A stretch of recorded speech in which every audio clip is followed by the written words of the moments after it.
Bonjour tout le monde. Merci au Salon pour cette invitation.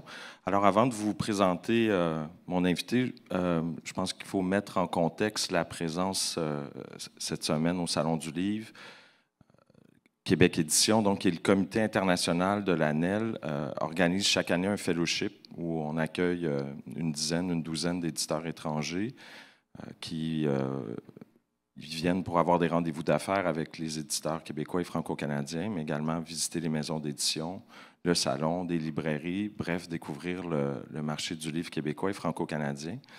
Il se trouve qu'en 2026, le Québec sera mis à l'honneur à la Foire du livre de Göteborg en Suède. En suédois, il faut dire Göteborg, je crois. Je travaille sur mon suédois. Voilà. Et donc, dans ce contexte, cette année, on accueille 8 éditeurs scandinaves, donc 6 de la Suède. Et puis, avant de passer la parole à Karine, lorsqu'on visite la Suède, qu'on découvre ce marché, la place qui occupe le livre audio en termes de lecteurs, en termes de part de marché, de revenus, de modèles d'affaires est absolument renversante. Ça n'a rien à voir avec le Québec, ça n'a rien à voir avec la plupart des marchés. Et donc, c'est dans ce contexte que la présence suédoise, le défi, c'était de trouver un francophile ou une francophile parmi la délégation. Donc, alors, Karine, le français n'est pas ni sa première, ni, je sais pas, peut-être ta quatrième langue. Enfin, je vais te...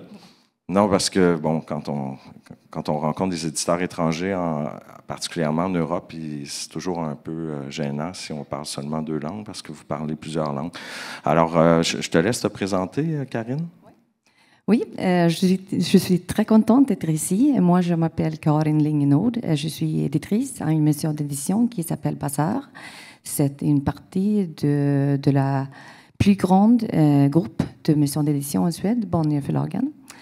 Oui, comme Sébastien a dit, c'est vraiment un monde différent des vôtres. Parce qu'en Suède, on n'a pas un marché de livres, on a 2. Il faut toujours penser à ça quand on prend des décisions, quant à quel livre qu'on va publier, des choses comme ça. Ouais. Oui, ben on peut peut-être commencer par cet aspect-là, que ton travail t'amène à avoir 2 programmes, un programme audio, un programme imprimé. Non, c'est pas qu'on a 2 programmes, c'est surtout qu'on doit décider quel est le format le plus important pour ce titre, comment on va le promouvoir et quelle est l'audience. Et parfois, c'est le livre imprimé et parfois, c'est le livre audio. Mais ce n'est pas 2 programmes, c'est surtout une manière de travailler avec les titres. C'est vrai qu'en Suède, de plus en plus, les gens ils choisissent d'écouter les livres de genre, c'est-à-dire les polars, les romances. Mais tandis que la littérature de qualité, c'est une chose très différente. Et les gens, ils choisissent de lire cette littérature avec les livres imprimés. Ouais. Donc, il y a très peu, dans ce que tu publies en littérature, on va dire littéraire, il y a très peu de ces titres-là qui aboutissent en audio. C'est-à-dire que si l'écrivain est connu, ça marche. Mais c'est très difficile avec un roman très littéraire d'un écrivain inconnu.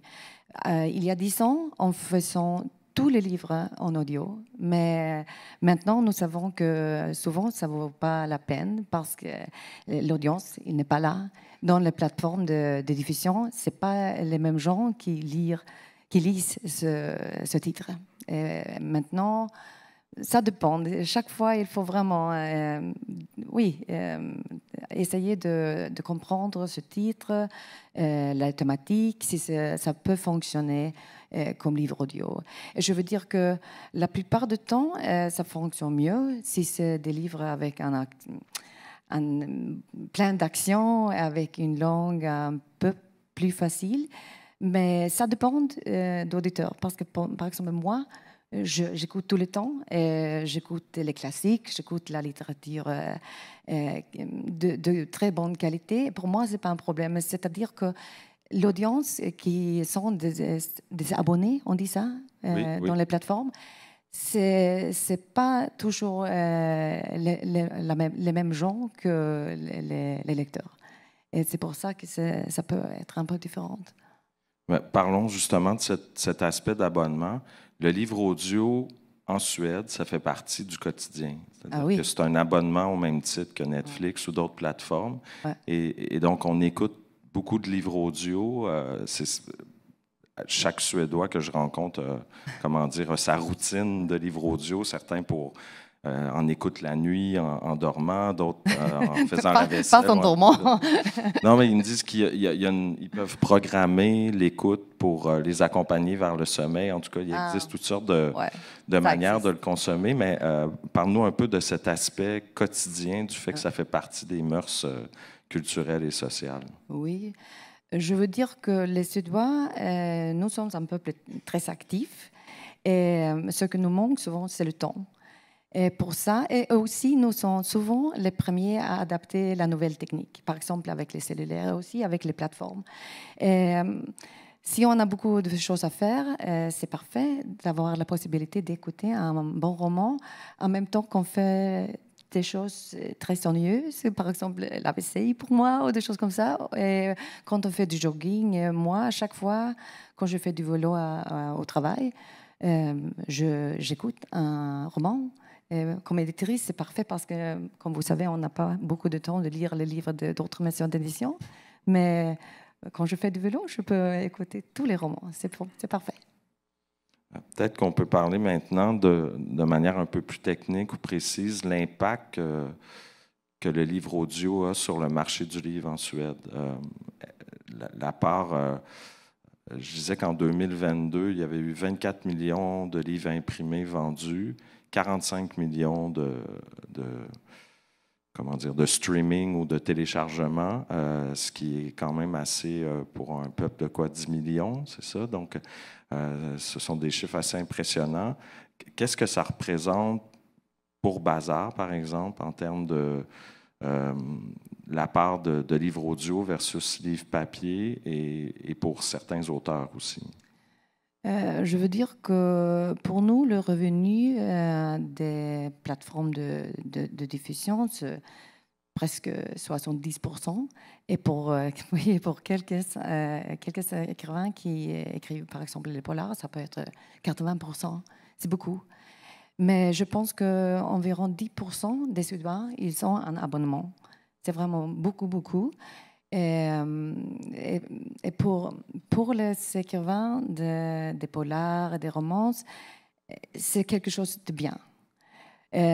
Au début, c'est un problème parce que si les gens choisissent d'écouter le livre au lieu d'acheter le livre imprimé, alors ça peut être un problème. Mais en même temps, les livres existent pour toujours. Il n'y a pas le problème avec rupture de stock, c'est ça? Oui, en effet. Et si on écrit, par exemple, une série qui est très, très normale en Suède, c'est parfait. Parce que chaque fois qu'un nouveau titre est publié, les autres commencent à vendre de nouveau. Et pour ça, la royauté totale a augmenté pour ces écrivains, même que la royauté pour la nouveauté a diminué. Et on dit ça, the backlist effect, qui est très, très important pour nous. Et ce que je pense c'est un problème, c'est que nous, dans les maisons d'édition, on regarde ça beaucoup et on parle de plus en plus des séries. Il faut être en série parce que pour ça, on peut avoir cet effet de backlist. Et ça peut naturellement être un peu déprimant quant à la variation de la littérature. Oui, ça limite les choix ou ça les formate. Il y a un éditeur suédois qui, lors d'une visite en mai avec un groupe d'éditeurs québécois, il nous expliquait, il a donné quelques trucs, il dit, vous devez allonger vos contrats avec vos auteurs, signer des contrats le plus long possible pour justement retravailler la backlist. C'est vraiment cet aspect-là de backlist impact. Mais c'est intéressant parce que ça ne fonctionne pas pour les romans qui ne sont pas une partie d'une série. C'est seulement pour des séries que le backlist effect fonctionne. Et tu disais qu'au départ, tout le monde a embarqué, si on veut, dans le train du livre audio, que même les éditeurs de littérature de qualité se sentaient obligés d'une certaine manière de faire du livre audio. Certains d'entre eux m'ont dit le coût de production, ce que ça versus les revenus, c'est pas intéressant. En même temps, il y a une pression des auteurs. Est-ce que là, tu sens que le marché, au fond, a fait une sorte d'élimination naturelle, qu'il y a des titres qui vraiment ils fonctionnent avec ce marché et qu'il y a moins de pression sur les petits éditeurs qui font, par exemple, seulement de la littérature étrangère, comme on en a cette semaine parmi les invités? Oui, avec la littérature étrangère, c'est vraiment un problème parce que d'abord, on a le coût pour la traduction et après, on dit le coût. Oui, le coût, oui. Oui, le coût pour la production du livre audio. Et c'est pour ça, si on a un livre de 500 pages, c'est presque impossible de faire un livre audio. Et ce qu'on fait, c'est qu'on attend un peu. Et on attend si le livre devient un succès. Et après, on fait un livre audio. Parce que ça va relancer. Ouais. Le livre s'est établi, il y a eu des critiques et donc ça va le relancer dans le marché. Très bien. Mais est-ce qu'il y a quelque chose que tu voudrais ajouter, peut-être? Peut-être prendre quelques questions? Ou y a-t-il un élément qu'on aurait pu oublier par rapport à l'impact sur le marché? Ou... Une chose qui est intéressante avec le marché suédois, c'est que c'est très différent de, par exemple, Audible, des choses comme ça. Parce que je sais que beaucoup d'agents littéraires et maisons d'édition, ils ont peur parce qu'on ne sait jamais comment la grandeur de la royauté ou de revenus. Mais en Suède, le système est différent. C'est-à-dire que les plateformes, ils ont des contrats avec les maisons d'édition. Et ces contrats peuvent être différents. Par exemple, pour nous, c'est bien d'être une partie d'un grand groupe. Et on a des contrats meilleurs pour nos écrivains. Mais nous savons toujours combien de l'argent on va recevoir. Et c'est aussi intéressant que c'est pas... on n'est pas payé par titre, mais par chaque minute écoutée. Et bizarrement, c'est bien d'écrire de longs livres. S'ils sont bons, et si les lecteurs, les auditeurs finissent le livre. C'est très important avec cette chose de finir le livre. Et parfois, c'est un peu technique. Il y a des éditrices ou des éditeurs qui voient les statistiques et quand est-ce que le lecteur termine à écouter, et pourquoi la dramaturgie fonctionne comment. Peut-être on doit écrire d'autres manières. Et ça, c'est intéressant. Est-ce que les écrivains du futur vont écrire d'une manière différente seulement parce qu'il faut fonctionner comme livre audio? C'est vrai que c'est une donnée. On ne sait pas combien de livres sont abandonnés de livres papier. Ça, c'est le grand mystère de la lecture. Merci beaucoup, Karine, d'avoir pris le temps, d'avoir accepté cette entrevue. Donc, peut-être qu'il y a des questions. Est-ce que vous avez des questions? On a 2-3 minutes de questions. OK, alors j'arrive. Monsieur Le Seul.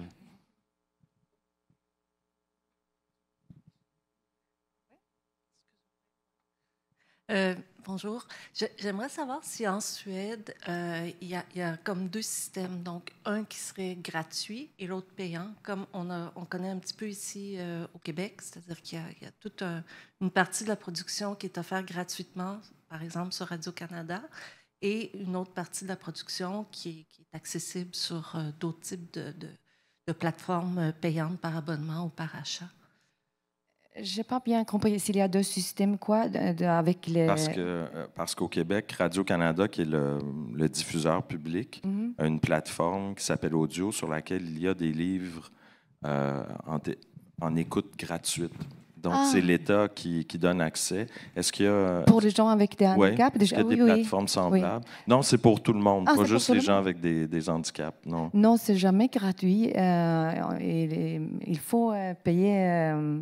Par exemple, le normal, c'est environ $11 chaque mois et on peut écouter 20 heures, je pense. Et on peut payer beaucoup plus et ça peut être illimité. On peut choisir. Mais on a aussi des livres audio qui ne sont pas commerciaux. Je ne sais pas, pour les gens avec les handicaps. Et ces livres ne sont pas... comment dire, ils ont d'autres narrateurs de livres. Parce que pour nous, j'ai oublié de dire ça, c'est aussi très important avec les narrateurs. Il y a des gens qui choisissent ce qu'ils vont lire justement parce que c'est un narrateur qu'ils aiment. Et ça peut être des acteurs ou des choses, des gens avec des voix très plaisantes, je ne sais pas. Merci. Dernière question, j'ai vu juste un micro. Ouais, voilà, j'arrive. Bonjour. Je voulais savoir, est-ce que les coûts de production sont assumés par l'éditeur ou est-ce que ce sont les plateformes qui assument les coûts de production des livres? C'est nous, malheureusement. Oui. Super. Ben, merci beaucoup. Vraiment, c'était passionnant. Merci, Karine. Merci, Sébastien, de nous ouvrir des horizons. On a bien mis la table. Merci à Lannelle et à Karine pour cette petite mise en bouche. Je pense qu'on aurait pu en parler encore longuement parce que on veut s'inspirer des pratiques qui se font un peu partout à travers le monde. Donc, bienvenue à cette deuxième portion de la table ronde audio, littérature, perspective et enjeux de la production des balados et livres audio. Je m'appelle Julien Morissette, je suis cofondateur de Transistor Média, qui est une boîte de création audio qui fait dans le balado narratif, documentaire, fiction, qui est basé en Outaouais, qui travaille avec Radio-Canada Audio, Télé-Québec et jadis Québécois, quand il y avait de la production originale audio et pas juste de la radio retransmise sur les ondes FM. Je voulais vous mettre en contexte un tout petit peu parce que Transistor présente des œuvres qui sont audio, avec un pied orteil dans la littérature, dans le théâtre, dans différentes pratiques. Et on fait ça donc sur les scènes de théâtre, dans des salles d'écoute un peu partout au Canada et en Europe. Et certains de nos projets aussi, qui sont à la base des projets audio, font le chemin inverse des livres audio, c'est-à-dire que des œuvres sur lesquelles on travaille en ce moment sont en train d'être repensées pour la publication. Donc, nos œuvres audio vont être publiées dans les prochaines années. Je suis bien entouré ce matin et on n'a pas tant de temps que ça. Et je veux vous laisser un petit peu de temps aussi pour poser des questions parce qu'on a beaucoup à couvrir. Je vous présente nos 4 invités. Je commence par Marie-Christine Chartier, qui est autrice et scénariste, publiée chez Urtubise et co-animatrice avec Geneviève Morin du balado Vraiment Lit. Bonjour Marie-Christine. Bonjour. Il y a Annie Reeves, qui est directrice du développement et de la production interne des contenus audio numériques originaux à Radio-Canada. Bonjour Annie. Bonjour. C'est toujours ça ton titre? Absolument. Des fois, ça change, on ne sait pas. On ne sait pas. Et Radio-Canada Audio qui célèbre ces jours-ci ses 5 ans d'existence. Donc, il y a beaucoup de choses à souligner et à discuter par rapport à ça. Joanie Tremblay, qui est cofondatrice et directrice des communications et marketing chez NARA, plateforme de livres audio québécoise que vous connaissez sans doute. Bonjour Joanie. Bonjour. On espère. Et Erwan Le Seul, qu'on a entendu poser une question tout à l'heure, éditeur et directeur de l'édition à Édito. Bonjour Erwan. Bonjour.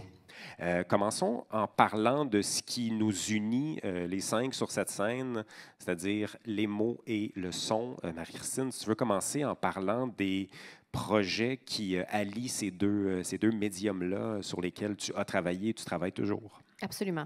Donc, d'une part, tu l'as mentionné, j'ai commencé un balado littéraire, en fait, qui s'appelle Vraiment Lit, avec Geneviève Morin, où on passe 1 heure à peu près avec des auteurs pour parler de création, pour parler de c'est quoi la place des auteurs dans le milieu de la littérature au Québec. On veut démocratiser la littérature, la rendre accessible. On veut que les gens qui nous écoutent sentent qu'ils peuvent avoir accès aux auteurs puis comprendre un peu c'est quoi la réalité parce que c'est quand même un métier qui est peu connu. C'est aussi une démarche qui est peu connue quand tu veux devenir publié. Souvent, tu ne sais pas trop comment t'y prendre. Donc, on parle de tout ça. On a eu 10 épisodes qui sont sortis à partir de septembre et notre 10e sort aujourd'hui. Et de l'autre part, en fait, j'ai travaillé avec NARA et Studio Bulldog sur un projet de fiction audio qui va sortir prochainement, puis qui est en 6 épisodes. Puis en fait, on voulait que l'auditeur ait quelque chose de un peu novateur, avec des sons, avec des comédiens qui font toutes les voix. C'est comme écouter une série télé, mais vraiment dans les oreilles. Donc ça, c'est l'autre partie de mon travail là, en audio. Donc, à la fois en médiation et en création. Voilà. Ça va être intéressant d'entendre ta perspective sur tout ça. Annie, est-ce que tu peux nous parler du chemin qui a été fait, je le disais, 5 ans de Radio-Canada Audio? Il y avait quelques livres audio qui étaient produits avant sur Feu Première Plus, l'ancêtre d'Audio. Là, je nous ramène loin derrière. Pourquoi et comment Radio-Canada s'est lancé dans la production de livres audio? Parce qu'on l'entendait, c'est peut-être pas courant partout à travers le monde. Donc, le diffuseur public qui a décidé de mettre de l'avant cette pratique. Oui, donc avant même que Radio-Canada Audio soit créé, il y avait donc quelques livres qui avaient été faits auparavant. C'est sûr que pour nous, ça fait vraiment partie de notre rôle d'accès à la culture. Donc, de vraiment aider la notoriété puis l'essor de ce médium-là. On produit à peu près par année une vingtaine de titres, donc en livre audio, donc une dizaine jeunesse, une dizaine adultes. C'est une très infime proportion. On les choisit vraiment. On fait une grande curation pour essayer d'avoir une représentativité aussi de différents éditeurs. On travaille avec plus de 50 personnes. Mais aussi d'avoir des livres qui vont vraiment faire jaser, des livres qui sont parfois des incontournables, des auteurs, des voix différentes, de permettre l'émergence de nouvelles voix. Donc, vraiment de brosser un portrait large qui permet de se tremper un peu l'orteil dans l'univers gratuitement du livre audio pour par la suite poursuivre l'expérience et aller donc acheter ces œuvres-là. Donc, c'est sûr que ça nous permet aussi de créer des nouveaux moments d'écoute, en fait, des nouveaux points de contact avec le médium, en fait. Donc, on peut consommer le livre audio en faisant la cuisine, en faisant autre chose. Donc, ça permet vraiment d'aller chercher une audience différente, parfois aussi des gens qui sont peut-être plus réfractaires, puis d'aller chercher aussi les nouveaux arrivants. Donc, c'est un premier contact avec la culture d'ici, l'avoir en audio, faciliter aussi l'apprentissage, donc que les enfants puissent autant lire la forme papier que l'écouter en simultané. Donc, pour nous, c'est vraiment un rôle d'accès à la culture, de vraiment créer ce contact-là, le faciliter, puis permettre en fait, parce qu'il y a encore énormément de travail à faire au Québec, au Canada francophone, pour faire connaître le livre audio, qu'il soit davantage consommé, qu'il s'inscrive dans l'habitude des gens. Il y a encore plein de gens qui sont complètement ignorants du fait que même nous, à Radio-Canada, on a une offre quand même diversifiée. En tout, maintenant, on a à peu près 200 livres dans le catalogue, parce qu'il y en a d'anciennes Première Plus, donc à chaque année, on continue d'en ajouter. On fait même maintenant aussi des petites acquisitions, parce qu'avec le manque de financement dont on pourra peut-être parler au Canada, c'est très ardu, en fait, pour les éditeurs, pour les plateformes, d'offrir davantage de choses. Donc, on permet des fois d'aller éponger un investissement qu'un éditeur aurait fait en faisant des acquisitions. C'est une infime partie de notre catalogue, mais quand même, pour nous, ça fait vraiment partie de notre rôle.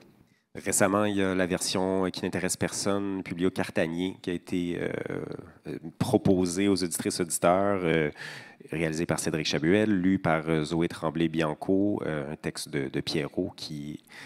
Je trouvais ça intéressant de voir aussi le chemin que ça a fait, que, entre autres, gagné le combat national des livres et qui se retrouve maintenant sur la plateforme. Donc, je sens qu'il y a quelque chose de logique aussi à proposer ça au public canadien. La sélection se fait comment? Est-ce qu'il y a un comité de lecture? Je suis sûr que cette question-là, on te la pose beaucoup. Je suis curieux de savoir c'est quoi la réponse. Absolument. Il y a différentes façons. Donc, parfois, les éditeurs vont nous approcher. On a des relations ténues avec donc 50 éditeurs à peu près. Puis, on vise toujours à accroître le bassin. Donc, on nous fait des propositions.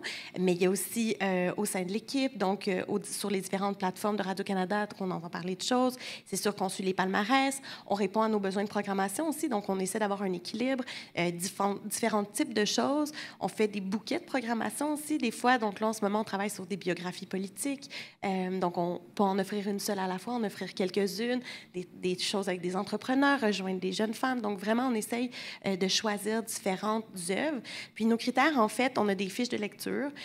Puis, les critères, c'est sûr que je trouvais ça intéressant d'entendre parler de la longueur des romans, des romans de 500 pages. Il faut s'atteler, hein? C'est plus de 20 sessions d'enregistrement. 1000 secrets, 1000 dangers, notamment. Ce sont des acquisitions qu'on a faites avec le Cartanier, notamment, justement. Donc, on est super fiers de ça, de leur donner une nouvelle vie, parce que le livre audio, ça vit très longtemps. On ressort parfois des livres qui sont plus du tout à l'avant-scène, puis nous, on arrive avec une version audio, puis ça permet un nouveau souffle. Ouais. Donc, dans nos critères de sélection, il y a ça. Donc, nos besoins de programmation, il y a la longueur de l'œuvre, la façon dont c'est écrit également. Donc, si c'est une œuvre qu'on veut faire à voix seule, puis que c'est un multivoix qui est absolument complexe et ardu à rendre en audio, peut-être que notre choix n'ira pas là. Le type de narration aussi, on prend souvent des choses qui sont à la première personne. On va donner des mandats aussi aux auteurs. On travaille beaucoup avec les auteurs. Je pense à Geneviève Janel, avec qui on a fait Prendre son souffle, qui a eu un immense succès en audio, puis qui a même eu, donc, inversement, une réimpression papier suite à la sortie du livre audio. Geneviève a réécrit d'un bout à l'autre son roman. Pour nous, on lui a donné un mandat, elle a été payée pour ça, elle l'a tout réécrit, elle s'est enregistrée en le faisant pour vraiment s'assurer de balancer le souffle. C'est Karine Vanasse qui l'a fait par la suite. Donc, tu sais, on choisit des romans précisément. La version qui n'intéresse personne, c'était un grand coup de cœur. Partout, même avant, en fait, on était déjà en démarchage avant que ça soit chez nous, donc au Combat des livres. Ça reflète aussi une réalité dont on entend moins parler peut-être dans les grands centres. C'est vraiment une autrice excessivement prometteuse. Puis Zoé, en fait, on fait des séances de casting aussi pour choisir c'est qui les bonnes voix. Puis Zoé, on l'avait eu donc pour un autre roman. Puis on était vraiment tombés complètement en amour avec elle. Puis par la suite, en lisant le roman, je l'entendais vraiment Zoé, en fait, dans la voix de Sacha, en fait. Donc j'étais contente que Cédric Chabuel, le réalisateur, accepte de travailler avec elle. Ça fait un superbe roman. C'est vraiment un travail d'adaptation. Puis on met des ressources qu'on a en balado. Donc, Cédric, c'est son premier roman adulte en audio. Il n'avait jamais fait ça. Donc, c'est un contact très différent. Puis, on a travaillé avec de la musique originale. Donc, c'est ça, je prends beaucoup de temps. Là, je vais abréger, mais on pourrait en parler longuement. Mais on les choisit vraiment. On choisit des petites pépites. Puis, quand les gens viennent nous suggérer des choses, on est super, très, très, très curieux d'en entendre parler. Erwan, de votre perspective d'éditeur, vous avez travaillé avec Radio-Canada Audio. Comment ça a été comme expérience, simplement? En fait, moi, je suis rentré dans le monde du balado en écoutant les balados d'audio. Et c'était un nouveau format pour moi, donc je marche beaucoup. Alors, c'était une façon aussi d'occuper ce temps de marche. Et j'ai découvert qu'on avait beaucoup de thèmes communs, en fait, et que ces balados-là, j'ai eu envie de proposer à Radio-Canada et à Annie, en fait, de les transformer en livres. Donc, on a débuté avec des enquêtes de Stéphane Berthomé, donc L'ombre du doute, le balado. On a poursuivi avec Anne Panassoc sur donc le livre s'appelle Wassat, à la recherche des enfants disparus, donc sur les disparitions d'enfants autochtones. Là, on vient juste de publier Alain Crevier, donc Être, sur les questions de sens et de liberté. Et en fait, ça s'est fait très naturellement, je dirais. Annie a accueilli notre proposition avec beaucoup d'enthousiasme. On a commencé par un premier titre, puis un deuxième, etc. Puis maintenant, il y a des choses qui se font dans l'autre sens. Donc, Audio a aussi sélectionné des livres jeunesse qu'on a publiés, comme Sophie Fauché, Cara Carmina sur la vie de Frida Kahlo, ou le livre de Justine Laberge, d'Alpha Rococo sur les émotions et l'anxiété. Donc voilà, et un roman aussi d'Élise André. Son nom m'échappe, en tout cas Élise André, les quatre clémentines éparpillées, et qui va paraître, qui va être mis en ligne au printemps prochain. Donc c'est une belle collaboration, et ça permet évidemment, les contenus sont retravaillés en adaptation pour un livre. Les auteurs ont beaucoup de plaisir à faire ce travail-là. La recherche existe, donc c'est une façon aussi de profiter de ce travail qui a déjà été effectué en amont, et puis d'offrir donc un autre support. Joanie, Nara existe depuis quelques années, 2 ans, c'est ça, projet qui a vu le jour, si ma mémoire est bonne, notamment avec une enveloppe du ministère de la Culture et des Communications. Je pense que c'est pour Ambition numérique ou un truc comme ça. Qu'est-ce qui t'a poussé, parce que tu travaillais déjà dans le milieu audiovisuel, notamment avec Studio Bulldog, qu'est-ce qui t'a poussé à y aller avec un projet fort, ambitieux, qui est la plateforme Nara? Oui, ambitieux et un peu fou, j'ai envie de dire des fois. En fait, on a commencé à produire des livres audio en 2019-2020, pleine pandémie. Comme tu le disais, avec Studio Bulldog, nous, on fait du son pour la télé, des balados aussi, notamment. Et donc, on est un peu vraiment plongé dans l'univers du son. Moi, je suis une grande lectrice depuis toujours.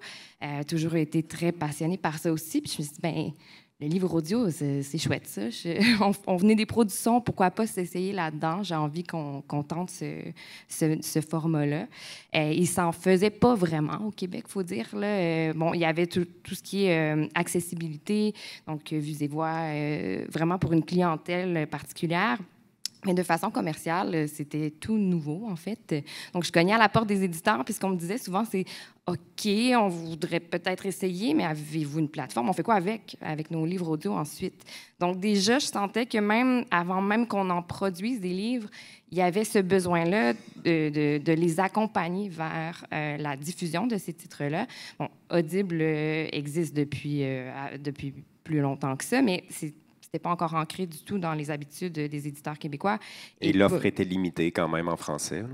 Tout à fait. L'offre, elle est encore limitée en français et elle est encore plus de nos titres québécois et c'est une de mes batailles, j'ai envie de dire, quotidiennes. Annie parle de quoi? 20 livres par année. Cette dernière année, là, c'est pas beaucoup sur le catalogue mondial en français, mais c'est énorme sur le catalogue québécois. Ouais. Je pense que Studio Bulldog, on doit être le plus grand studio de production de livres audio québécois. Puis cette année, si on en a produit 10, c'est beau. Il y a vraiment, faute de financement, il y a vraiment une baisse de production. Mais tout ça pour dire qu'à ce moment-là, des fois, le timing est magique. Il y a eu une enveloppe de financement fédéral qui nous a permis de produire, qui a permis aux éditeurs de produire avec un soutien financier plusieurs livres audio. Et donc, on s'est lancé dans cette aventure-là avec beaucoup de plaisir. Et Nara a émergé de ça bien vite parce qu'on se dit, mais ça prend un lieu pour rassembler ces livres-là, pour qu'on puisse les retrouver. Ce fameux mot magique, la découvrabilité, bien, ouais. On avait besoin de ce lieu-là pour dire, bien, on les trouve où, les livres audio québécois en français? Mais voilà, on voulait être cet acteur-là qui allait être un peu la locomotive d'un marché qui est bourgeonnant, mais qui est encore tout petit, qui est encore en train de se trouver, de se structurer. Donc, on avait envie de faire ça et aussi d'être un acteur positif, c'est-à-dire que Nara reverse de façon vraiment importante beaucoup plus d'argent aux ayants droit, aux auteurs, aux éditeurs, que le fait les plateformes étrangères. Là. Donc, on voulait vraiment avoir cet impact-là pour pérenniser ce marché qu'on voulait. Bon, on bâtit l'avion en vol, mais qu'on voulait construire tout en étant très positif. Donc, l'enveloppe à laquelle tu fais référence du Fonds du livre du Canada, c'était 22,9 millions, annoncé en 2019, qui allait durer 5 ans. Là, on est arrivé à la fin de ce programme-là. Ça a eu un effet bénéfique, je crois, pour l'offre. Ça a poussé beaucoup d'éditrices et éditeurs. Je suis convaincu qu'il y en a dans la salle qui ont eu les fonds de cette enveloppe-là. Mais là, on arrive à un point où c'est un peu plus difficile si on entend les éditrices et éditeurs se poser la question, est-ce que ça vaut vraiment le coup?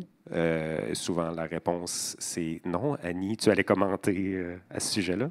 En fait, on a eu beaucoup d'échos suite à ça parce qu'il y a beaucoup d'éditeurs qui sont lancés dans l'expérience de le faire eux-mêmes, donc de produire eux-mêmes. Puis l'expertise n'était pas nécessairement toujours au rendez-vous. Au même titre que nous-mêmes, on n'édite pas des livres, donc on se targue d'être spécialiste de l'audio, l'un et l'autre, mais c'était très ardu. Puis non seulement ça, mais également la proportion d'investissement qui devait être faite de la part des éditeurs, ils ont peine à la rembourser encore à ce jour. Donc, c'est une aventure qui était complexe parce que les audiolecteurs ne sont pas tous au rendez-vous, ni conscients. Il y a beaucoup de gens qui nous disent « Ce n'est pas pour moi le livre audio ». Mais pourquoi? Parce que tu n'as pas eu encore peut-être la porte d'entrée, l'étincelle, le moment propice d'écoute. Puis c'est ça que j'aime beaucoup chez Audio, qu'on permet de faire, c'est le maillage entre les différents contenus. On en parlait dans les rails sur l'application. Quelqu'un peut naviguer, avoir un enchaînement automatique entre un balado, un livre audio et avoir aucune idée qui a fait la passation entre les deux. Et c'est tant mieux. Par contre, c'est important pour nous de l'offrir sous format de livre audio et de marketer en ce sens-là pour faire connaître le médium, pour agrandir le bassin de l'audiolecteur pour que, justement, éventuellement, cet investissement-là, qui pourrait être fait de la part des éditeurs, en vaille la peine.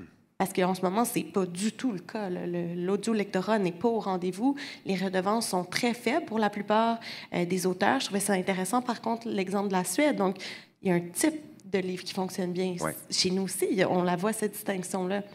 Donc, ce ne sont pas tous les romans ou tous les livres qui se prêtent à l'audio. Puis, on le voit, là, ce qui ressort. Puis, sur les plateformes payantes, c'est pas tout le monde qui est Patrick Sénécal puis qui est capable d'aller chercher des redevances de cet ordre-là. Donc, c'est sûr que nous, on est arrivé dans le marché avec des licences très compétitives. On donne des cachets aux auteurs pour le travailler, mais on est très petit, là. C'est autre chose. Ça prend un plus grand financement, je pense. Je trouve ça intéressant que tu parles d'une certaine perméabilité de ta perspective de diffuseur. Quelqu'un peut être sur audio et pas nécessairement sentir ou percevoir une différence entre une fiction audio, un livre audio. Marie-Christine, de ton côté, tu as fait même un peu référence à ça en parlant du projet qui s'intitule « Et maintenant », je crois, qui va être disponible bientôt sur Nara. De ta perspective de créatrice, toi, est-ce que cette nomenclature-là est importante ou quand tu t'es assise avec Joanie pour créer cet objet-là, tu t'es dit « on va écrire pour le son et les gens nous écouteront sur cette plateforme-là et ce sera ce que ce sera ». En fait, on a encore de la difficulté par moment à nommer exactement c'est quoi ce projet-là. Donc, c'était vraiment plus dans l'optique d'offrir l'expérience la plus satisfaisante pour la personne qui va écouter et qui va se sentir complètement immergée dans ce monde-là, qui va sentir qu'il est enveloppé par l'ambiance. À la fois, c'est une histoire de fin du monde, c'est une histoire d'apocalypse. Donc, on veut à la fois avoir une espèce d'écho dans un bunker très sombre, très glauque un peu, puis après se sortir dans une nature. On veut que la personne sente ce trajet-là que le personnage principal fait. Donc, c'était vraiment plus ça à quoi on pensait. Ça va être quoi l'expérience de la personne qui écoute, que est-ce que c'est un livre audio, est-ce que c'est un balado fictif, est-ce que c'est une fiction audio. C'était moins ça notre attention, plus que qu'est-ce qu'on va offrir. Est-ce que ça va être quelque chose que les gens vont faire « Wow, je veux en savoir plus, je veux revenir, je veux écouter ça ». Puis, je reviens sur ce que tu disais aussi par rapport à... Moi, par exemple, je suis autrice, j'écris des romans, puis mes redevances, les livres audio au Québec, c'est 1%, 2% de mes redevances, ce sont les livres audio. Mais de plus en plus, par contre, les gens vont les suggérer. Je le vois sur des plateformes comme Goodreads. Je suis retournée voir un peu sur mes livres, puis les gens vont dire par exemple, Le Sommeil des loutres, ça a été fait par 2 comédiens québécois. Puis les gens vont dire j'ai aimé ça. Puis là, en dessous, il va y avoir des commentaires. Écoute, là, en audio, c'est Catherine Brunet qui fait Émilie, c'est vraiment bon. Fait que, tranquillement, on sent que ça s'en vient, mais c'est quand même, il y a du chemin à faire. Quand j'écoutais la conférence tantôt, j'étais comme 10 ans, tu sais. Ouais, j'ai flashé, je dis bon, je déménage pas. Mais non, mais tu sais, il y a 10 ans, on faisait tous les livres en audio, maintenant on choisit. Tu sais, non, quand je dis qu'on est en retard au Québec, la tabarouette, on le voit là, mais partout, c'est un marché qui débute à peine. Fait que les gens sont encore en train de nous dire des fois, ah non, le livre audio, c'est pas pour les aveugles, ça. Voyons, oui, ça a une fonction d'accessibilité qui est intrinsèque puis qui est fantastique. On a besoin de livres audio pour les gens qui peuvent pas lire autrement, mais c'est aussi un produit de divertissement fabuleux. C'est juste une autre façon de lire. On lit avec nos yeux, pourquoi pas avec nos oreilles. Ça reste un de nos sens là. Puis je pense qu'il y a juste encore quelques barrières par rapport à ça. Puis on le voit là dans le salon, on a une kiosque en bas, puis il y a encore des gens qui disent « Oh non, mais moi, faut que je tienne le livre dans mes mains. » Oui, c'est ça la barrière. Erwan, je serais curieux de t'entendre là-dessus. Je sais que tu en écoutes beaucoup. J'avoue que j'ai écrit de la fiction audio dans des projets un peu complexes des fois, et c'est pas toujours facile de convaincre l'auditoire d'embarquer dans les propositions de fiction audio en balado. Pourquoi dans d'autres cultures, je pense à celle de la France, il y a une tradition qui est peut-être moins présente ici. Comment explique-t-on qu'on a de la difficulté à convaincre nos publics d'écouter de la fiction? Je ne sais pas si je pourrais répondre vraiment à ça. Il faudrait mener une étude un peu plus précise et complète. Je pense que par contre, je publie beaucoup de livres de psychologie et je sais que c'est très dur de changer les habitudes de quelqu'un. Donc ça c'est certain. Je pense qu'il faut juste démarrer, commencer. Comme tu disais, Annie, il y a plein de formats différents en fait de livres audio. Moi, j'ai découvert que, par exemple, que j'aime beaucoup quand il y a plusieurs narrateurs et narratrices. Ma concentration est meilleure que si j'ai juste une seule voix. Mais je sais aussi qu'il y a des personnes qui sont contre ce format-là, enfin qui n'arrivent pas à embarquer dans les histoires et qui préfèrent justement être menées du début à la fin par une seule et même voix. J'ai découvert aussi qu'il y a des contenus originaux, comme Marie-Christine le fait là, et c'était quelque chose que je ne savais pas. Et puis, je vois qu'avec le temps, j'en écoute de plus en plus. Alors, j'ai commencé par, c'était une exception. Puis maintenant, l'exception, c'est quand j'écoute de la musique. Je préfère maintenant vraiment écouter. Alors, ça demande, oui, c'est vrai que ça demande de changer nos habitudes, ça demande une certaine concentration qu'il faut développer. Actuellement, on le sait, hein, le temps de concentration, enfin, on a l'esprit qui très vite saute, en fait.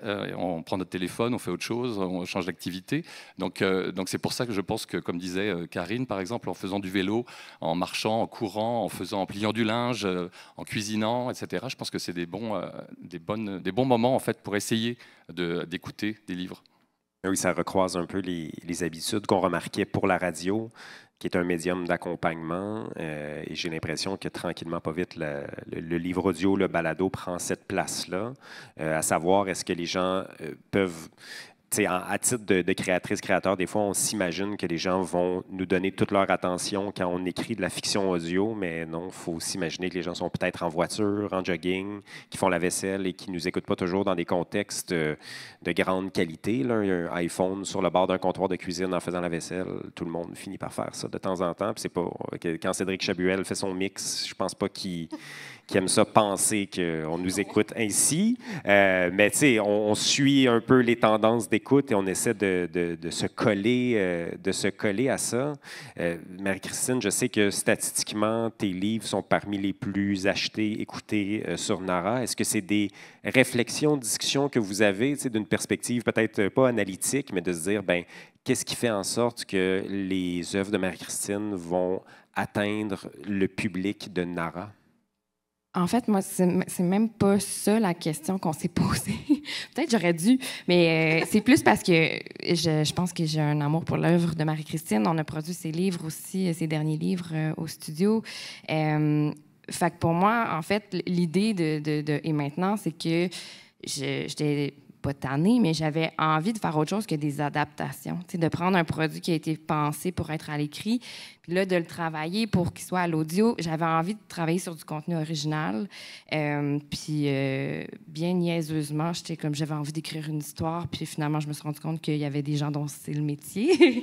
Et donc, ça s'est fait juste tout seul. On a pensé à Marie-Christine parce que son œuvre correspond, je pense, à ce style-là qu'on avait envie d'avoir.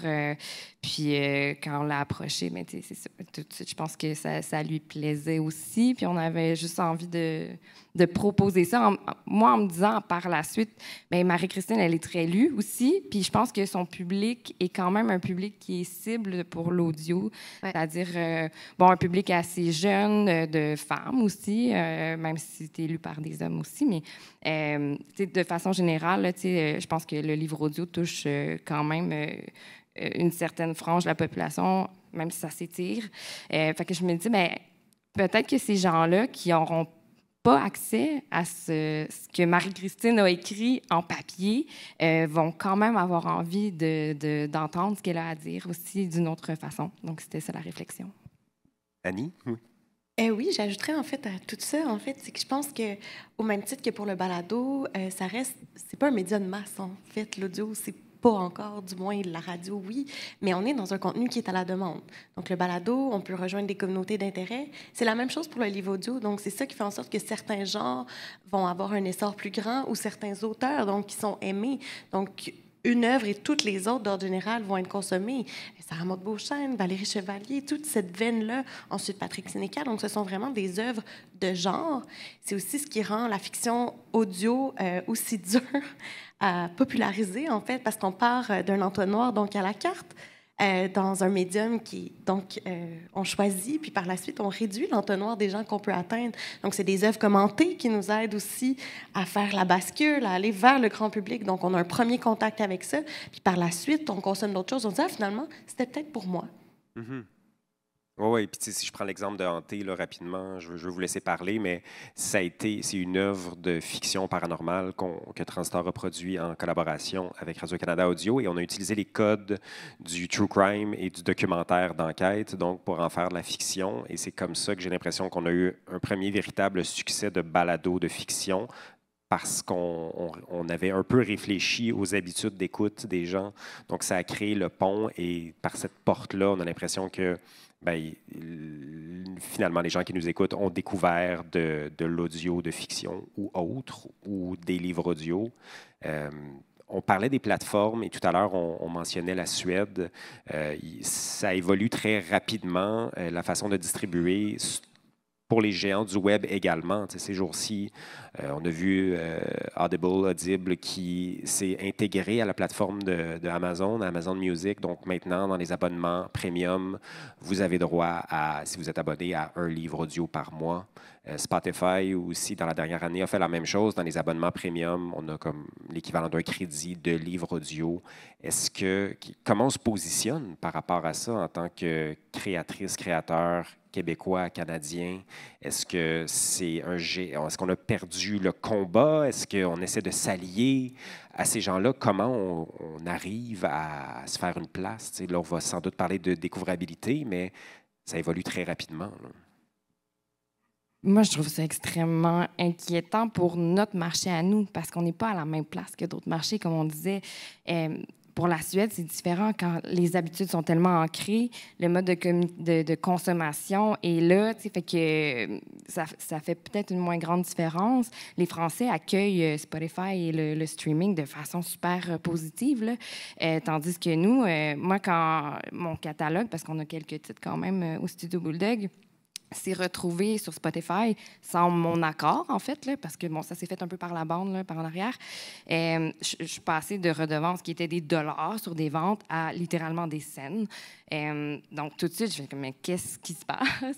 Et on est dans un marché comme ça qui n'est pas encore mûr pour le système à l'heure ou à la minute écoutée, je pense. On a installé des habitudes de consommation avant, on a un catalogue à alimenter avant ça, et c'est des modes de consommation qui peuvent fonctionner quand une masse critique de catalogue, quand on a des minutes à écouter puis que les gens ils vont les écouter. Bon, OK, là, ça peut peut-être être un modèle intéressant. Pour notre marché à nous, moi, ça me fait très peur, là. Donc, ce que j'entends, c'est que le marché est encore en émergence. On n'a pas encore atteint une maturité qui fait en sorte que l'offre est foisonnante et peut-être intéressante pour un lectorat. Le point positif qu'on peut y voir, par contre, c'est que ça contribue à la notoriété du médium. Donc, c'est intéressant de voir les géants s'intéresser à ça. Il y a quelque chose à faire avec ça.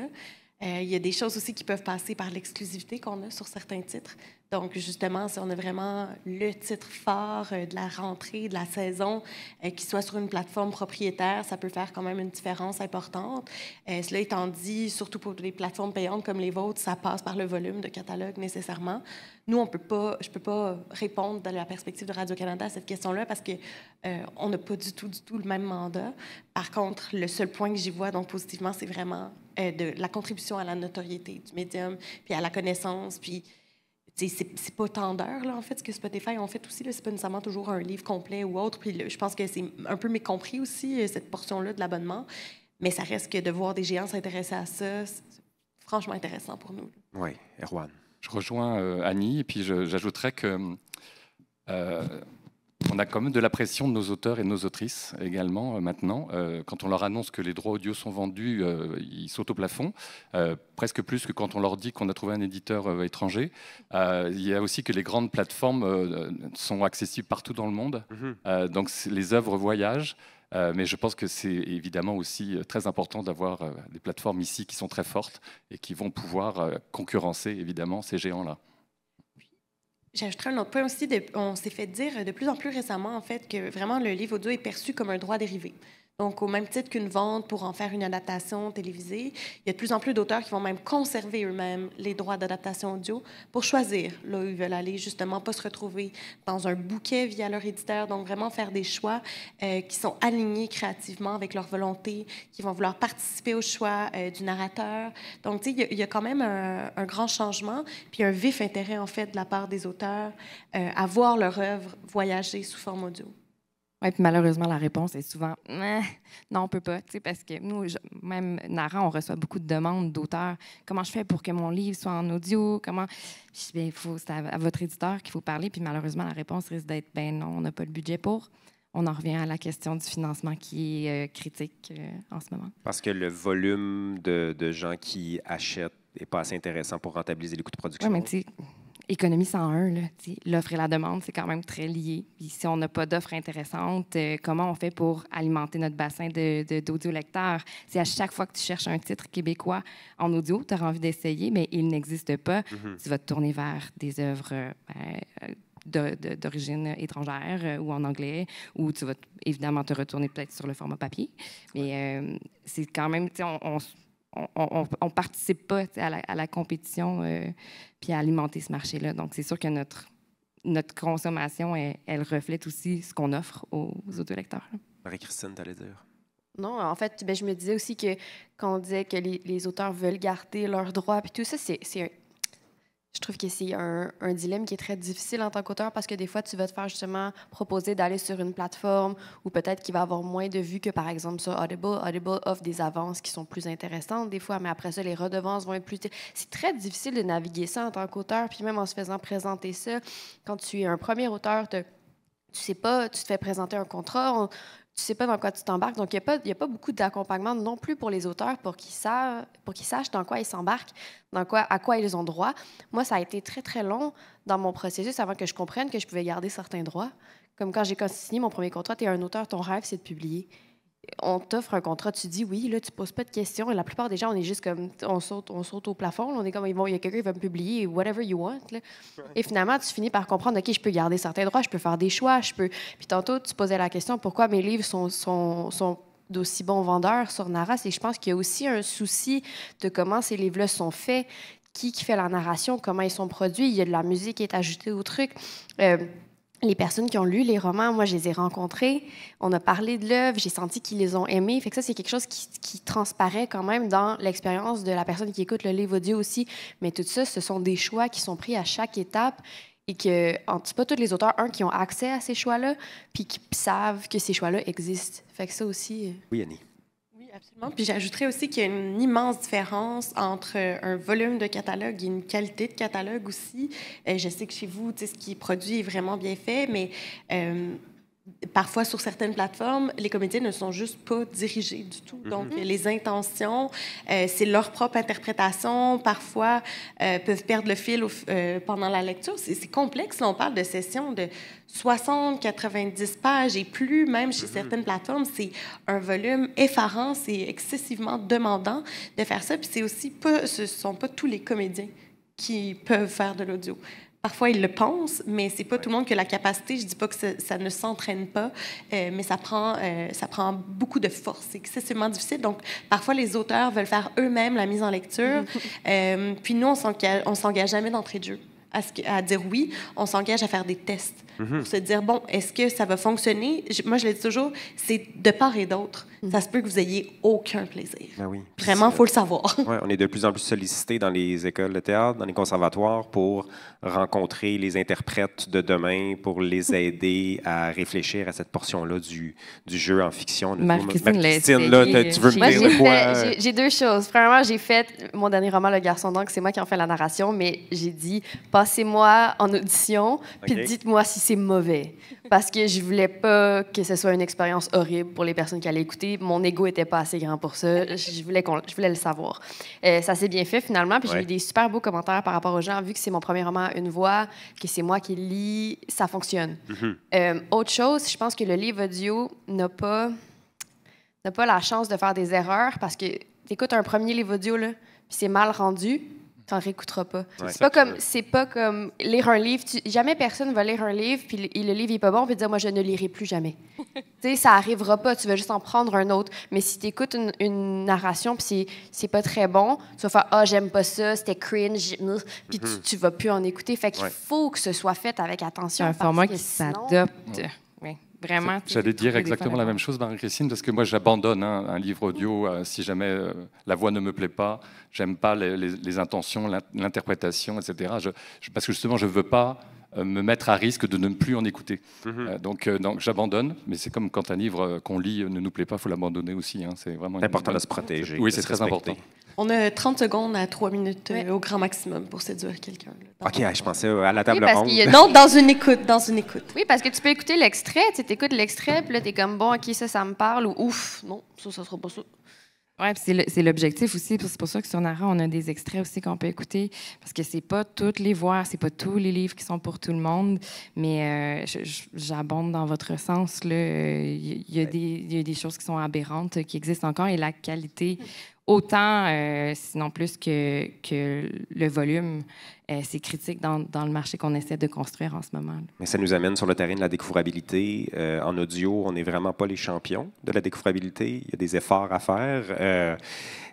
Comment on peut mieux penser? Est-ce que c'est avec le médium visuel? Est-ce que c'est avec des teasers, des bandes-annonces? Comment on fait pour aller chercher ces publics-là qui peut-être ne sont pas au courant et qui ne savent pas qui serait un public potentiel de livres audio? Annie?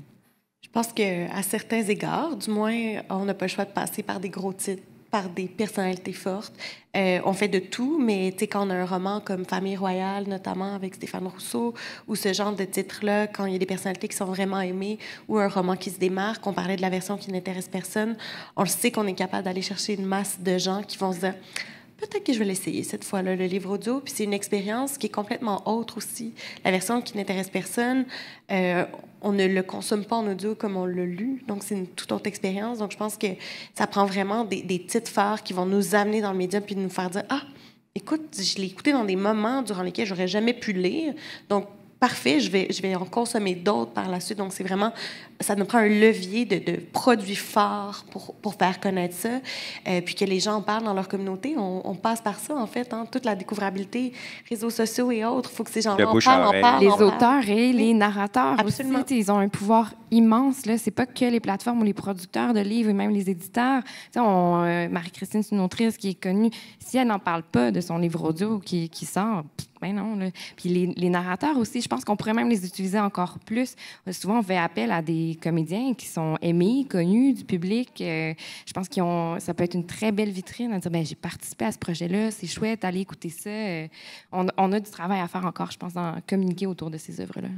Avant qu'on tende le micro pour quelques questions du public, je vous demanderais qu'est-ce qu'on peut souhaiter, espérer pour la suite. Là, Noël s'en vient, on fait notre petite liste de souhaits. Non, mais à savoir, est-ce qu'il y a des appuis à aller chercher? Qu'est-ce qu'on peut souhaiter et espérer pour un avenir radieux dans l'audio, le balado et livre audio? Ben c'est sûr de l'argent, toujours de l'argent, mais je pense que le livre audio, c'est un outil formidable de découvrabilité de nos œuvres, de nos livres francophones, de notre langue, de notre littérature. Ça voyage partout dans le monde.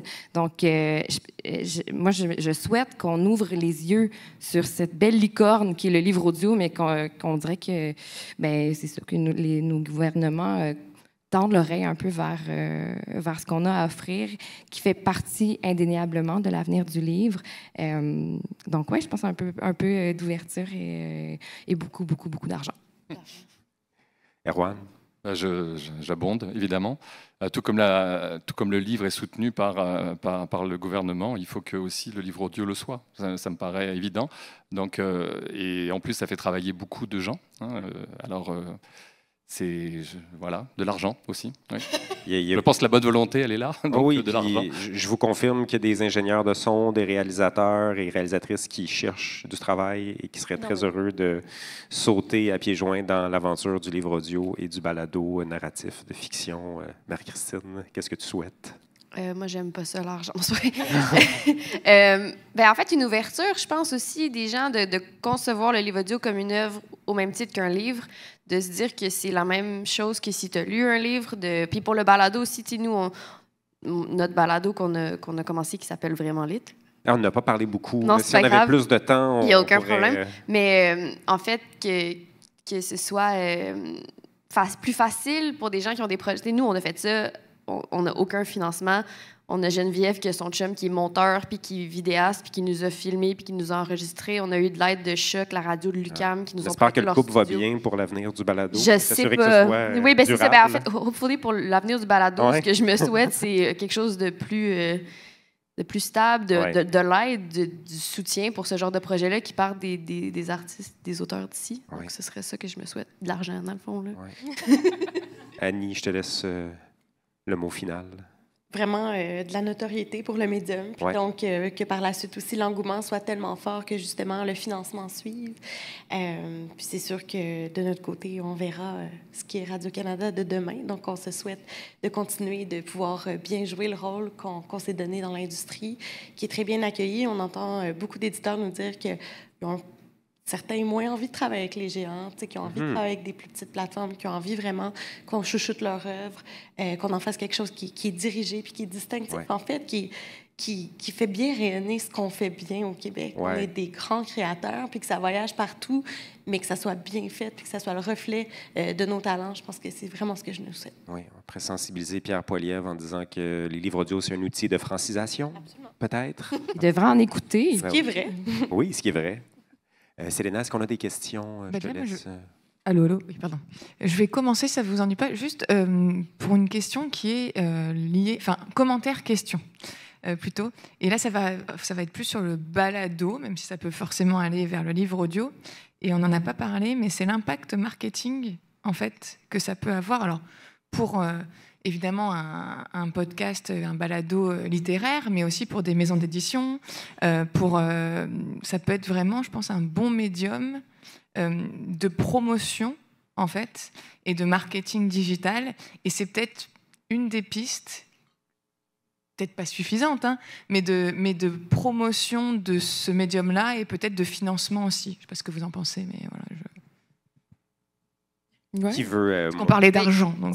C'est une excellente question et une très bonne idée. Puis je pense pas me tromper en disant qu'il y a une compagnie qui s'appelle Podpass. C'est ça? Stéphane Berthomet. De Stéphane Berthomet, justement, qui propose des solutions de publicité ou de marketing à travers les balados. Donc, c'est sûr que comme on partage un format, veut pas, audio, ça reste, je pense, une avenue à réfléchir. Puis on va le faire notamment, en tout cas pour des prochaines productions, on va l'essayer justement avec Stéphane Berthomet. Oui, si je puis me permettre, là, étant donné que c'est ça, Transistor fait de la production depuis 2017 de façon indépendante, c'est une avenue qui a souvent été explorée, évoquée.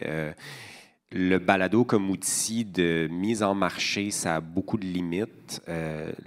En France, il y a eu plus d'essais, puis souvent on dit que c'est des projets de vanité, que quelqu'un, un VP haut placé qui veut dire qu'ils ont leur balado chez Louis Vuitton. Mais nos partenaires français avec qui on travaille nous disent souvent que ça ne se concrétise pas, et étant donné que l'argent de placement publicitaire ou de campagne marketing fond comme neige au soleil depuis quelques années, c'est peut-être pas la meilleure place où aller investir. Donc, s'il n'y a pas une mission, une volonté peut-être d'en faire une médiation culturelle avant d'en faire un outil de marketing, même moi, quand les gens me demandent est-ce qu'on peut travailler avec Transistor pour développer cette solution-là, je vais leur dire vous êtes mieux de placer votre argent ailleurs et autrement que dans le balado. C'est un peu dommage, mais en même temps, il y a d'autres solutions qui sont proposées audio, un service de contenu commandité.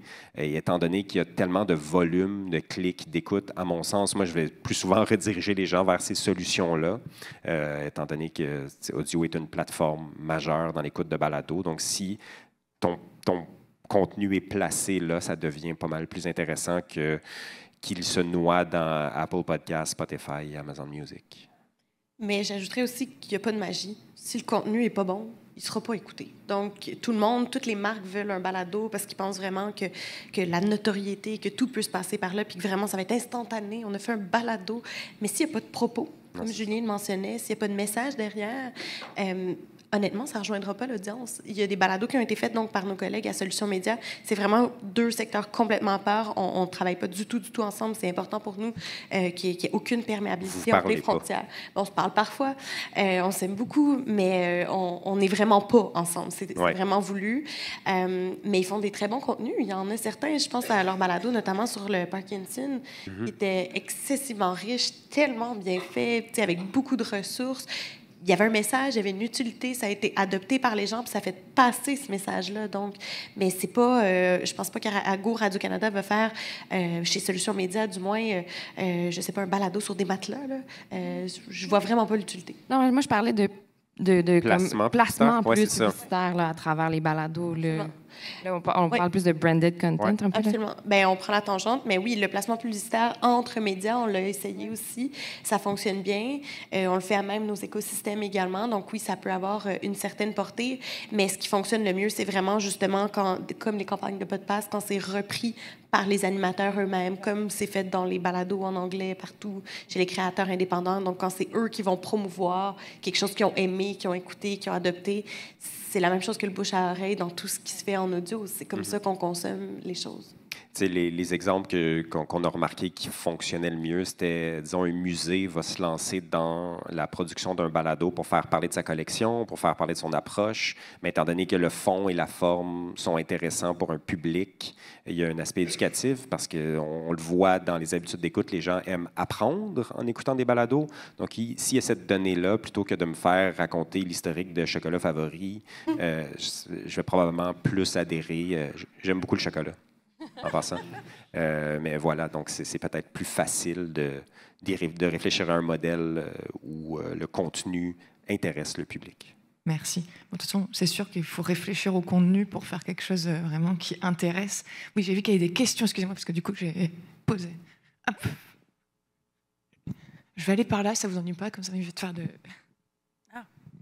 Bonjour, moi, je me demandais comment un petit éditeur qui voudrait faire son entrée dans ses premiers pas dans la création d'un livre audio ou d'un balado, comment est-ce qu'on peut faire? Ou est-ce qu'il y a des ressources ou il y a de l'accompagnement ou des conseils que vous donneriez pour un petit éditeur? C'est sûr que, bon, des ressources, il n'y en a pas pour les grands éditeurs en ce moment. Il n'y en a pas pour les petits éditeurs non plus, mais j'ai envie de dire, nous, faute de financement, puis on avait envie de continuer là, au Studio Bulldog de produire des livres québécois, ou en tout cas en français, canadien, francophone. Je ne sais pas, vous êtes un éditeur de où. Mais on a essayé d'être inventif un peu, puis on a commencé à faire des coproductions. C'est-à-dire que, comme moi, j'ai des ressources, je suis capable de produire un livre audio à moindre coût qu'un éditeur qui m'engage pour le faire. Si c'est un projet qui, moi, me tente, on y croit, on a envie d'aller de l'avant, on le fait. Mais nos ressources à nous sont limitées aussi. Là, fait que on n'est pas capable de faire grand-chose avec ça nécessairement. Là, on ne fera pas un catalogue de 2000 titres. Cela étant dit, je pense que c'est ça, de s'adresser à des producteurs déjà, de s'adresser à des diffuseurs, des plateformes, ça peut être intéressant aussi, je pense. C'est un premier pas là, vers ça. Nécessairement, ça prend donc quelques ressources financières, beaucoup de créativité, mais je vous dirais de bien choisir l'œuvre, en fait, parmi votre catalogue, de vraiment accorder une importance à ce qui se prête à l'audio. Vous pouvez le tester vous-même, faites-en la lecture, voir est-ce que si vous le faites à une voix seule, justement, est-ce qu'on est capable de passer les émotions quand il y a des dialogues? Est-ce qu'il y a peu de dialogues? Il y a combien de pages aussi? Je l'ai évoqué précédemment, mais je vous conseille vraiment de commencer avec une plus petite aventure. Si vous avez des livres jeunesse, c'est des choses qui sont plus faciles. Nous, souvent, quand on a des nouveaux créateurs, réalisateurs, on va commencer avec un livre jeunesse, quelque chose de très fun, très éclaté à faire ça également. Puis peut-être, je sais que vous avez déjà travaillé avec ce modèle-là, mais je le nommais précédemment, ce ne sont pas tous les auteurs qui sont capables de faire leur narration, mais certains sont capables et le font avec brio s'ils ont un bon accompagnement. Donc, vous pourriez avoir un modèle de partage, de redevance entre le narrateur et vous, si jamais c'est la personne, c'est l'auteur ou l'autrice. Donc, c'est plein de petits conseils comme ça. Écoutez-en aussi beaucoup, pour vous faire un peu l'oreille. Oui, plein de bons conseils. Oui. Bonjour. En fait, je ne sais pas vraiment si c'est une question plutôt que le début d'une discussion. Je m'excuse, on n'a plus le temps pour ça, mais on n'a pas vraiment entendu parler du reste du milieu du livre un peu dans cette conversation, qui est une grande boucle quand même. Les libraires puis les bibliothécaires qui font de la mise en valeur de la littérature, des cultures, etc. Nous, on travaille en bibliothèque avec ma collègue, puis on produit des balados qui mettent en valeur la littérature québécoise ou la littérature jeunesse. On essaye d'en faire la diffusion, on essaye de mettre en valeur le livre audio, le balado aussi. C'est quand même compliqué, puis c'est des questions qu'on se pose. Et je trouve que là, j'ai encore plus de questions presque que de réponses aujourd'hui. Mais c'était juste pour dire de ne pas oublier ces personnes-là qui mettent en valeur ces produits culturels-là et qui sont, bon, pour les bibliothèques, pas des personnes qui vendent des livres, mais qui sont quand même un moyen d'aller chercher des auditeurs, auditrices que vous n'avez peut-être pas encore. Mm-hmm. Donc, c'était juste ça. On en prend bonne note pour une future table ronde dans un salon du livre, ici ou ailleurs. Mais petite parenthèse, c'est vrai qu'il y a des livres audio dans les bibliothèques. De plus en plus, les bibliothèques font des achats de livres audio. Et je dirais même que comme productrice, c'est nos meilleures ventes en ce moment. Donc, continuez d'acheter des livres audio et de les offrir à votre public, c'est super important. Là. Oui, Annie. Oui, en fait, puis je suis d'accord avec vous qu'on ne s'est pas beaucoup attardé à ça parce que ce n'était pas nécessairement le cœur de la discussion, puis on aurait pu parler des heures, mais vous êtes absolument essentiels, c'est sûr, à ça. Puis vous êtes des grands contacts, en fait, avec nos futurs audiolecteurs. À Radio-Canada, on travaille notamment dans un programme d'implantation de toute notre offre dans les bibliothèques à travers le pays au complet. Donc, ça va être référencé éventuellement. C'est complexe, mais avec les notices bibliothécaires, donc c'est entamé dans certaines provinces. Donc, les gens vont pouvoir voir qu'un livre est disponible en prénumérique, mais qui existe aussi sur audio. Donc, il y a quelque chose qui va être plus intéressant pour vous, peut-être, de pouvoir parler. C'est ça. Puis, beaucoup pour les livres jeunesse, je sais que les enfants aiment vraiment manipuler et écouter à la fois. Donc, cette offre combinée-là que vous aurez à leur offrir, autant en vente qu'en prêt, ça sera chouette, je pense. Bien, merci pour vos questions. OK, oui. Bonjour. Désolé pour le dérangement, je serai le plus bref. Non. Pas de problème. Vous parlez beaucoup de performance dans l'audio du narrateur, de la narratrice, et moi ça me fait directement penser au genre théâtral qui est souvent très sous-coté en librairie. C'est souvent un petit rayon, on en parle peu, et il y avait un temps où le radiothéâtre était assez populaire, donc je me demandais si simplement la réflexion avait déjà été poussée vers le théâtre ou non. Annie, est-ce que tu veux répondre? Oui, en fait, beaucoup en pandémie, notamment aussi, on a fait vraiment, il y a eu un second souffle pour le radiothéâtre. On en a fait plusieurs, donc notamment au balcon d'ici première. On avait fait à l'époque aussi des acquisitions de pièces de théâtre qui avaient été captées un peu partout. On a vraiment essayé de donner un souffle à la culture. Donc, j'avais des pièces, on en avait en Vancouver, on en avait un petit peu partout. On a encore aussi le théâtre à la carte des petits, donc des pièces pour les plus jeunes. Par contre, c'est complexe et dispendieux à faire, ce genre de choses-là. Donc, parfois, on va peut-être opter sur 2 livres avec un narrateur seul plutôt qu'une pièce à grand déploiement. Ça ne veut pas dire qu'on n'en fait pas ou qu'on n'en fera plus. Pour l'instant, on n'en a pas au programme, mais il y en a encore qui sont disponibles sur notre plateforme, mais c'est très dispendieux. Je ne sais pas de votre côté, je ne pense pas que vous en avez, Joëlle. On ne fait pas de... Bien, il y a peut-être quelques captations là, qui ont été faites puis qui ont été déposées sur Nara. Ce n'est pas nous qui les avons produites.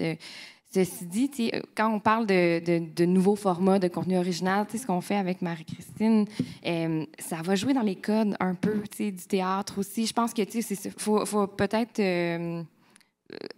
mettre les murs à terre puis se dire, ben oui, mais le livre audio, ça peut aussi être quelque chose qui va jouer dans le théâtre un peu. Ça va jouer dans les codes du cinéma ou de la télévision. Je pense qu'on va de plus en plus vers quelque chose qui est dur à nommer, mais qui va piger un petit peu dans toutes ces formes d'art-là. Mais le théâtre comme tel, nous, on n'en a jamais fait. Puis je pense que le public, je ne sais pas, il y en est où par rapport à ça, en audio seulement? Là? On en a fait une 12aine à Transistor en collaboration avec Télé-Québec grâce à des soutiens du Conseil des arts des lettres du Québec et du Conseil des arts du Canada durant la pandémie. Et je dois dire que les plus grandes réussites sont celles qui se rapprochaient le plus des codes de l'audio, du documentaire, même si on avait des superbes distributions, des textes de Fabien Cloutier, Jean-Marc Dalpé, etc. C'est souvent quand on réfléchissait, on faisait une dramaturgie qui était d'abord et avant tout sonore et non une transposition d'une œuvre théâtrale à l'audio. Et le milieu théâtral aussi était très heureux et on l'était tous et toutes, quand les scènes ont rouvert leurs portes. Il y a eu comme un petit abandon du théâtre audio.